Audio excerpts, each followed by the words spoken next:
Hey folks, welcome back to yet another episode of Yash Dugal's Book Club.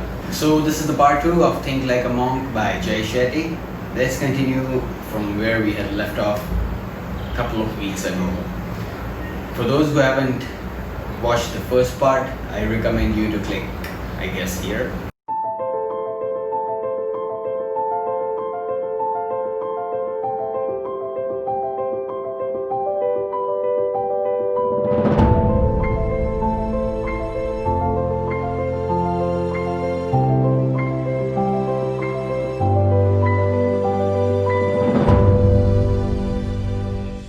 Then the author goes ahead and talks about detachment. Only by detaching can we truly gain control of the mind.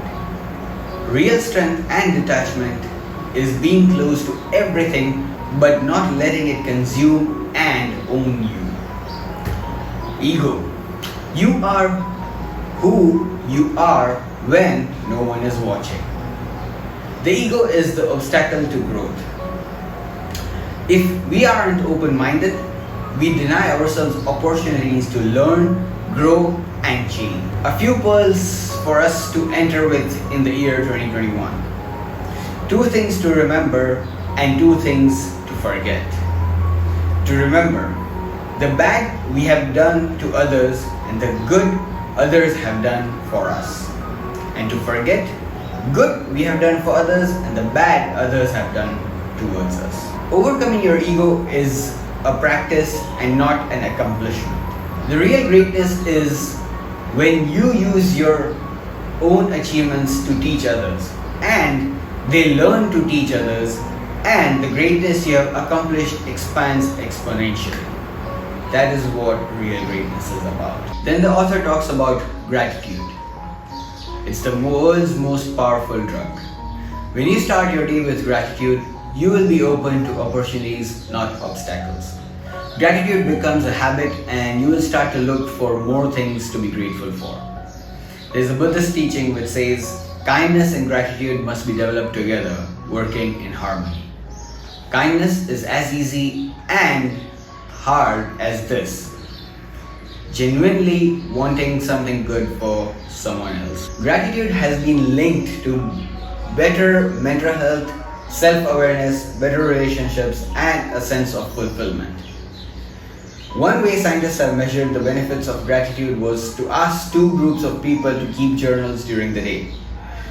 The first group was asked to record things for which they felt grateful, and second was asked to record times they had felt hassled or irritated. The gratitude group reported lower stress levels at the end of the day. In another study, college students who complained that their minds were filled with racing thoughts and worries were told to spend 15 minutes before bed listing things for which they were grateful. Gratitude journaling reduced intrusive thoughts and helped participants sleep better. So, talking more about kindness. 2 researchers from Harvard and the University of California, San Diego set out to find out whether kindness is contagious among people who do not know each other. They set up a game where they arranged strangers into groups of 4 and gave each person 20 credits. Each player was instructed to decide, in private, how many credits to keep for themselves and how many to contribute to a common pot that at the end of the round would be divided evenly among the players. At the end of each round, the players were shuffled so they never knew from game to game who was generous, but they knew how generous others had been to the group. As the game went on, players who had been the recipients of generosity from teammates tended to give more of their own credits in future rounds. Kindness begets kindness. When you are part of a kindness-gratitude exchange, you will inevitably find yourself on the receiving end of gratitude. When we receive thanks, we must be mindful of our egos. It's easy to get lost in the fantasy of our own greatness.